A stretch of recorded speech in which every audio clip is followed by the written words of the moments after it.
नमस्कार दोस्तों, मैं विवेक पंडित आपका अपने चैनल क्राइम स्टोरी बाय विवेक पर हार्दिक अभिनंदन, वंदन और स्वागत करता हूं, जहां हम आपको हर बार एक नई और सच्ची क्राइम स्टोरी सुनाते हैं।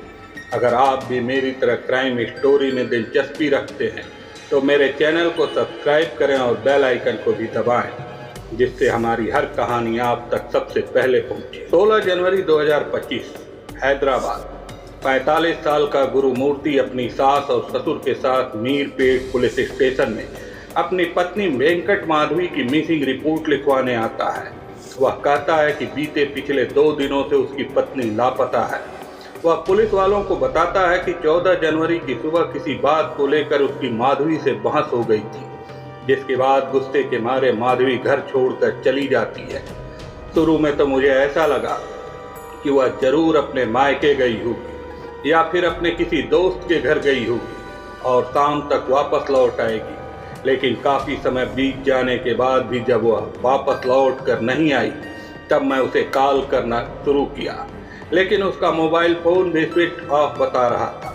न तो माधवी अपने मायके गई, न ही अपने किसी फ्रेंड के पास गई। मध्य प्रदेश के प्रकाशन जिले के मूल निवासी गुरुमूर्ति ने 20 सालों तक देश की सेवा करके अपनी लाइफ को एज ए आर्मी ऑफिसर के रूप में बिताया था और फिलहाल वह कंचनबाग के DRDO defence research and development organisation में बतौर सिक्योरिटी गार्ड के रूप में काम किया करता था और 13 साल पहले उसकी माधवी से शादी हुई थी और अब तक उसके 2 बच्चे भी हो चुके थे। मतलब कि उनकी लाइफ में सब कुछ परफेक्ट चल रहा था। बस एक छोटे से झगड़े के चलते माधवी घर से बाहर निकलती है और अब वह 2 दिनों से लापता है, जिसके बाद DCP प्रवीण कुमार ने फौरन एक मिसिंग रिपोर्ट लिखी और माधवी को हर जगह ढूंढना चालू कर दिया। ऐसा करते करते 6 दिन बीत जाते हैं। दूसरी तरफ उसके दोनों बच्चों का भी रो रो कर बुरा हाल हो चुका था, लेकिन इतना सब कुछ हो जाने के बाद भी गुरुमूर्ति के चेहरे पर सिकन तक नहीं थी। हालांकि वह माधवी को ढूंढने में पुलिस वालों की पूरी मदद कर रहा था। 21 जनवरी को दोपहर के लगभग 2 बज रहे होते हैं। तभी पुलिस वाले वेंकटेश्वरा कॉलोनी के सारे CCTV फुटेज को चेक करने लगते हैं और किस्मत से उनमें से एक कैमरे का एंगल सीधा गुरुमूर्ति की घर की ओर मुड़ा हुआ था, जहां पुलिस वालों को पता चलता है कि 15 जनवरी को माधवी लास्ट टाइम गुरुमूर्ति के साथ घर के अंदर गई थी। इसके बाद वह दोबारा बाहर निकली ही नहीं, लेकिन वहां से बाहर निकलने का एक और रास्ता मौजूद था, जहां से अगर कोई दीवार से चिपक कर बाहर निकले तब वह कैमरे में कैप्चर नहीं होता। लेकिन माधवी ऐसा करेगी क्यों? यहाँ तक कि पुलिस वाले जब उस सोसाइटी में रहने वाले बाकी लोगों से पूछताछ करते हैं तब उनका भी यही कहना था कि उन्होंने भी माधवी को लास्ट टाइम गुरुमूर्ति के साथ ही देखा था। इसके बाद वह दोबारा बाहर नजर नहीं आई। अभी तक पुलिस वालों को जितने भी सबूत मिले थे उन सभी में शक की सुई सीधा गुरुमूर्ति की तरफ जा रही थी कि कहीं न कहीं माधवी के गायब होने में उसका हाथ हो सकता है। लेकिन यह शक यकीन में तब बदल जाता है जब पुलिस वाले गुरुमूर्ति से काफ़ी सख्ती से माधवी के बारे में पूछना चालू कर देते हैं। वह कहता है कि माधवी मेरे साथ बेडरूम में गई, फिर किचन में गई, इसके बाद माधवी गायब हो जाती है। हाँ, माना कि अजीब है, लेकिन गुरुमूर्ति ने पुलिस वालों के सामने सेम ऐसा ही कहा था, क्योंकि उसने बाद में माधवी को जान से मार दिया था। फिर उसे बाथरूम में ले जाकर उसके बॉडी के टुकड़े टुकड़े कर उसके हाथ और पैरों की हड्डियों को हथौड़े की मदद से तोड़कर उसे मिक्सी में पीस दिया था। फिर उस हड्डी के चूरे को टॉयलेट में बहा दिया था और इस पूरे कार्य के दौरान इसकी बदबू बाहर तक न जा पाए, इसलिए गुरुमूर्ति ने अपने पूरे घर में परफ्यूम स्प्रे कर दिया था। और इसके बावजूद एक इंसान की बॉडी में काफ़ी मांस होते हैं, तब उसे हर बार मिक्सी में पीस करके टॉयलेट में तो नहीं बहाया जा सकता और न ही उन्हें किसी पॉलीथीन में भरकर बाहर ले जाया जा सकता है, क्योंकि प्लास्टिक के इतने बड़े बड़े थैले देखकर किसी को भी उस पर शक हो जाता। इसलिए गुरुमूर्ति एक बाल्टी में पानी भरकर उसे इमर्शन रॉड की मदद से खूब गर्म कर लेता है। फिर माधवी के बॉडी के छोटे छोटे टुकड़े कर वो उसमें उबालने लगता है, जिससे कि अब वो मांस के टुकड़े सिकुड़कर काफ़ी छोटे हो जाते हैं और वो यह काम बीते पिछले 10 घंटों से कर रहा था। फिर उन्हीं उबले हुए मांस के टुकड़ों को एक पॉलीथीन में भरकर शाम के तकरीबन 6:30 बजे पास के एक गीले गुड़ा झील में ले जाकर फेंक देता है, जो कि उसके घर से लगभग 1 किलोमीटर की दूरी पे था। गुरुमूर्ति ने माधवी की बॉडी को अच्छे तरीके से डिस्ट्रॉय तो कर दिया था, लेकिन अभी भी सबूत मिटाना बाकी था। इसलिए वह यूट्यूब पर वीडियो देखता है, जहां पहले से ही यूट्यूब पर अवेलेबल हजारों वीडियो में ऐसे टिप्स एंड ट्रिक्स बताए गए हैं कि कैसे मर्डर के बाद सारे एविडेंस को मिटाया जाए।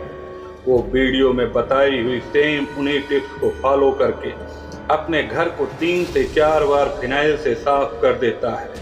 बाहर बह रही नालियों में कहीं हड्डी के टुकड़े न रह जाएं, इसलिए नल के पानी को गिरा गिरा कर वो उन्हें भी साफ कर देता है।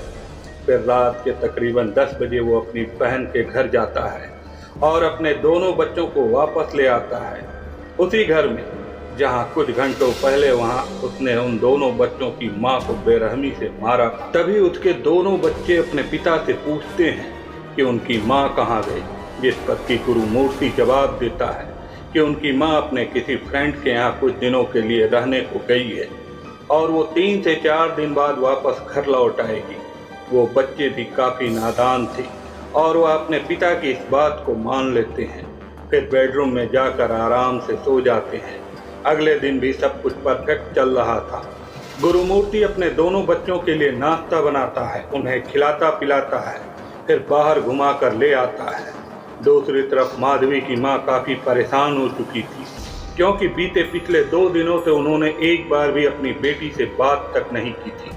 यह उनके साथ पहली बार हो रहा था जब माधवी ने उन्हें बिना कॉल किए अपना दिन गुजारा हो। ऊपर से उसका मोबाइल फ़ोन भी स्विच ऑफ बता रहा था, इसलिए वह फौरन गुरुमूर्ति के पास कॉल करती हैं और अपनी बेटी के बारे में उससे पूछना चालू कर देती हैं।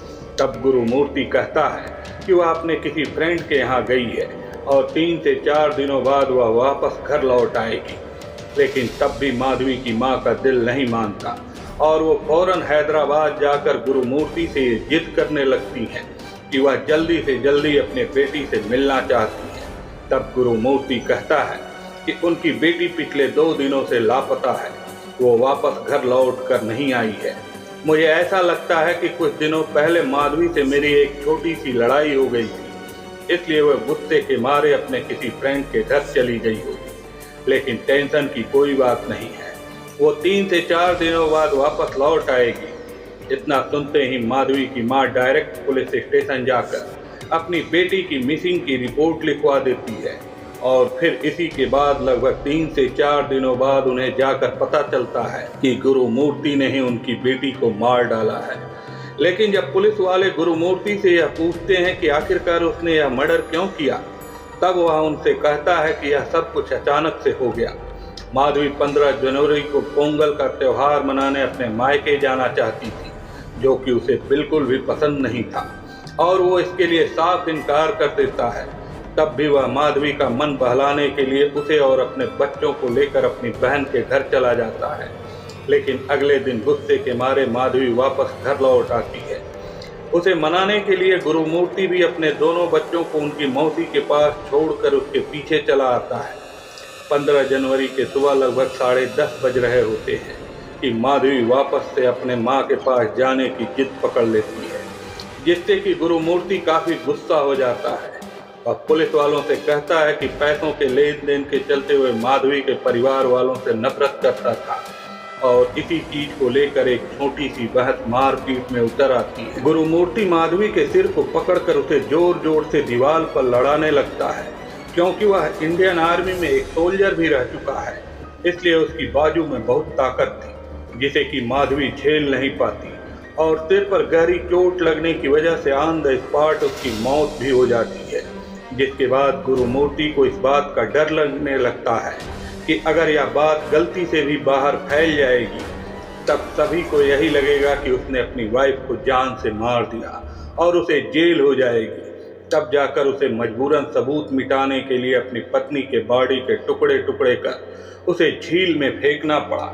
यह सब कुछ खुद गुरुमूर्ति ने पुलिस वालों के सामने अपने मुंह से कहा था कि उसने कितनी बेरहमी से अपनी पत्नी की जान ली, तब भी उसे कोई गिरफ्तार नहीं करता।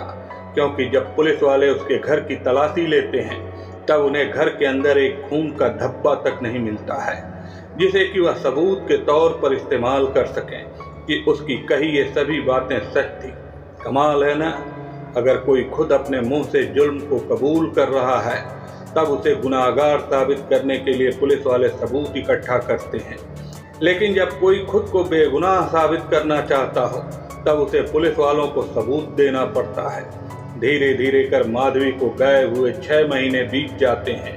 तब जाके पुलिस वाले इस केस को काफी सीरियस लेना चालू करते हैं और एक फोरेंसिक टीम बनाकर गिलेगुड़ा लेक की खोजबीन चालू कर देते हैं कि अगर गुरुमूर्ति ने मांस के टुकड़े झील के अंदर फेंके होंगे तब उन्हें कोई न कोई सबूत जरूर मिलेगा। लेकिन यह काम उनके लिए काफी डिफिकल्ट होने वाला था, क्योंकि झील में पनपने वाली मछलियां उन मांस के टुकड़ों को खाना चालू कर देती हैं। 23 जनवरी शाम होने को आई थी और फोरेंसिक टीम का हर एक मेंबर अपना पूरा जी जान लगाकर एविडेंस इकट्ठा करने में लगा हुआ था, लेकिन काफी घंटों तक मशक्कत करने के बाद भी उनके हाथ कुछ नहीं लगता है। तब जाके अंत में थक हार कर राजकोंडा के पुलिस कमिश्नर जी सुधीर बापू ने इस केस में दिल्ली और गुजरात की फोरेंसिक टीम को भी शामिल कर लिया, जिसके बाद एक बार फिर से झील के अंदर एक सर्च ऑपरेशन चालू कर बहुत सारे प्रोफेशनल गोताखोरों को काम पर लगा दिया जाता है। दूसरी तरफ डॉग स्क्वाड की मदद से पुलिस वाले दोबारा से गुरुमूर्ति के घर की खोजबीन चालू कर देते हैं और फाइनली इस बार फोरेंसिक टीम को पानी के अंदर एक स्किन का टुकड़ा मिलता है जो कि झील में उगे पौधे की जड़ों में फंसा हुआ था, लेकिन उन्हें यह कंफर्म नहीं था कि यह स्किन का टुकड़ा किसी इंसान का है या फिर किसी जानवर का। तब भी शक के दायरे में होते हुए भी वह उस स्किन के टुकड़े को फोरेंसिक लैब में जांच के लिए भेज देते हैं। 24 जनवरी को दोपहर के लगभग 12:45 पर पुलिस कमिश्नर सुधीर बाबू को फोरेंसिक टीम की ओर से एक कॉल आती है कि उन्हें जो झील के अंदर का एक स्किन का टुकड़ा मिला था वह माधवी के माता पिता के डीएनए से मैच हो गया है, जिसके बाद फौरन पुलिस वाले गुरुमूर्ति को अपनी वाइफ के जान से मारने के बाद उसके बॉडी के छोटे छोटे टुकड़े कर लेक में फेंकने के आरोप में गिरफ्तार कर लेते हैं, क्योंकि अब पुलिस वालों के पास एक ठोस सबूत भी हाथ लग चुका था। जिसके बाद वह काफी एक्सट्रीम लेवल पर होकर गुरुमूर्ति से पूछताछ करना चालू कर देते हैं।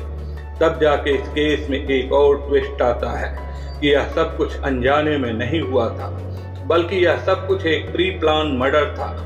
गुरुमूर्ति को माधवी पर शक होने लगा था कि वह किसी और के साथ एक रिलेशनशिप में है और माधवी द्वारा अपनी उपेक्षा के चलते वह काफी चिड़चिड़ा हो चुका था।